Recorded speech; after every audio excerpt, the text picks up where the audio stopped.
Laurent Deruette, 46 ans, originaire de Bellefontaine. Je suis le premier spirulinier en Belgique et je travaille à la spiruline de Gaume.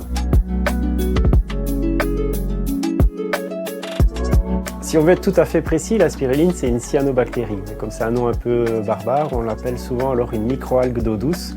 Donc un organisme microscopique qui se développe dans une eau saumâtre et alcaline. Donc pas une eau de mer, une eau douce.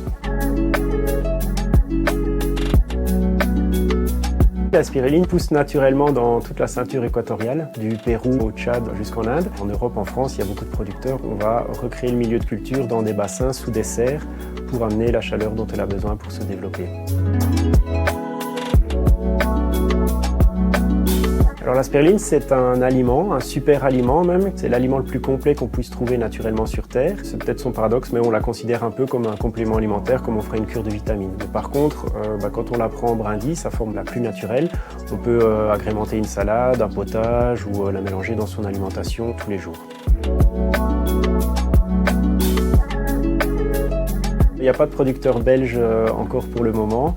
En France, il y en a à peu près 250-300, qui est une fédération des spiruliniers de France, donc je me suis beaucoup appuyé sur eux pour avoir les schémas des serres ou du matériel. En Belgique, j'ai la chance d'être le premier.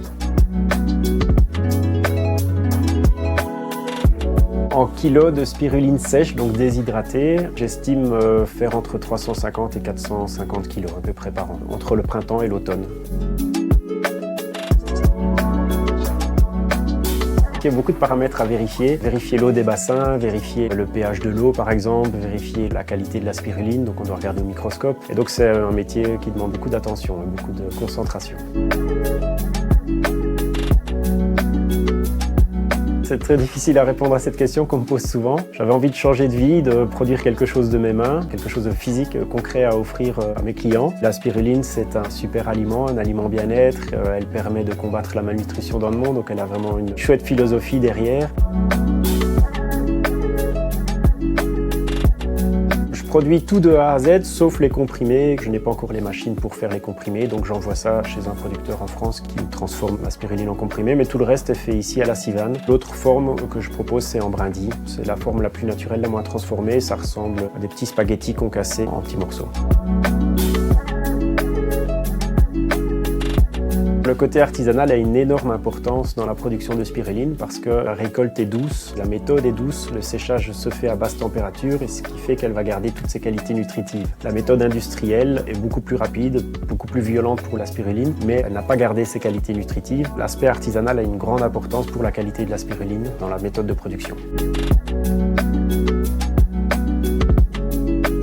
Non, on ne peut pas faire d'overdose de spiruline. La seule chose qu'il pourrait y avoir, c'est de gaspiller. Le corps ne saura pas assimiler tous les nutriments de la spiruline si on lui en donne beaucoup plus que la dose recommandée. Une des bases qui est importante, c'est la qualité de l'eau, évidemment. Il faut éviter de faire ça dans une eau polluée parce que la spiruline va capter les métaux lourds, aussi bien dans notre organisme que dans son milieu de culture. La spiruline de Gaume, on la trouve sur mon site internet. On la trouve aussi dans pas mal de magasins bio locaux. Je pense à Bio Vallée, Cœur de Village, à Bellefontaine, un Poissetou à Étal, des petits magasins un petit peu indépendants de la région. Et là, le défi de cette année-ci, ce sera aussi de m'exporter hors de la province et d'essayer de démarcher des magasins dans le reste de la Wallonie et à Bruxelles. La Gaume, ça représente ma région natale, c'est une grande importance pour moi. Si je dois un petit peu mettre quelques images sur la Gaume, je mettrai des sentiers le long de différentes rivières, des promenades dans les bois, les cuestas qu'on voit avec des champs et des petits villages un peu éparses, comme Couvreux par exemple. Voilà ce que représente la Gaume ou les images que j'ai quand j'entends le mot Gaume.